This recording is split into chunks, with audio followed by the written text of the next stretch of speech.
शहापूर महानगरपालिका सार्वत्रिक निवडणुकीच्या 2025-26च्या पार्श्वभूमीवर क्रीडा व युवक सेवा संचालनालयाच्या आयुक्त तथा मुख्य निवडणूक निरीक्षक श्रीमती शीतल तेली उगले आणि सोलापूरचे अप्पर जिल्हाधिकारी तथा निवडणूक निरीक्षक गणेश निराळी यांनी रमणमाळा येथील स्ट्रॉंग रूम तसेच 4 क्षेत्रीय निवडणूक निर्णय अधिकाऱ्यांच्या कार्यालयांची पाहणी केली। यावेळी प्रशासक तथा निवडणूक निर्णय अधिकारी के मंजुलक्ष्मी यांनी महानगरपालिकेच्या वतीनं निवडणूक प्रक्रियेसाठी करण्यात आलेल्या तयारीची सविस्तर माहिती दिली। तसेच 4ही क्षेत्रीय निवडणूक निर्णय अधिकाऱ्यांकडून नामनिर्देशन अर्ज स्वीकारणे व छाननी प्रक्रियेबाबत निरीक्षकांनी आढावा घेतला।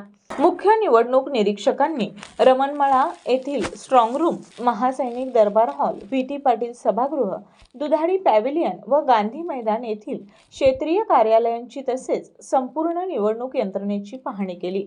स्ट्रॉंग रूमच्या पाहणी दरम्यान CCTV यंत्रणा, प्रवेश मार्ग, बंदिस्त ठेवणे, बाह्य स्क्रीनची व्यवस्था, मतमोजणीचे काटेकोर नियोजन, पोलीस बंदोबस्त व आदर्श आचारसंहितेची कडक अंमलबजावणी करण्याच्या सूचना देण्यात आल्या।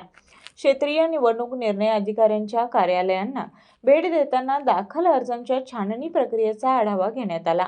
तसेच मतमोजणी कर्मचाऱ्यांना योग्य प्रशिक्षण देणे व यंत्राच्या हाताळणीसाठी विशेष प्रशिक्षण आयोजित करण्याच्या सूचना करण्यात आल्या। राजारामपुरी येथील VT पाटील सभागृहातील माध्यम कक्षांची पाहणी करताना सोशल मीडिया, पेड न्यूज व जाहिरातींबाबत माहिती घेऊन प्रचार कालावधीनंतर विशेष लक्ष ठेवण्याचे निर्देश देण्यात आले। यावेळी अतिरिक्त आयुक्त रविकांत अडसूळ, शिल्पा दरेकर, उपायुक्त परितोष कंकाळ, शहर अभियंता रमेश म्हसकर, जल अभियंता हर्षजित घाडगे आदी अधिकारी उपस्थित होते।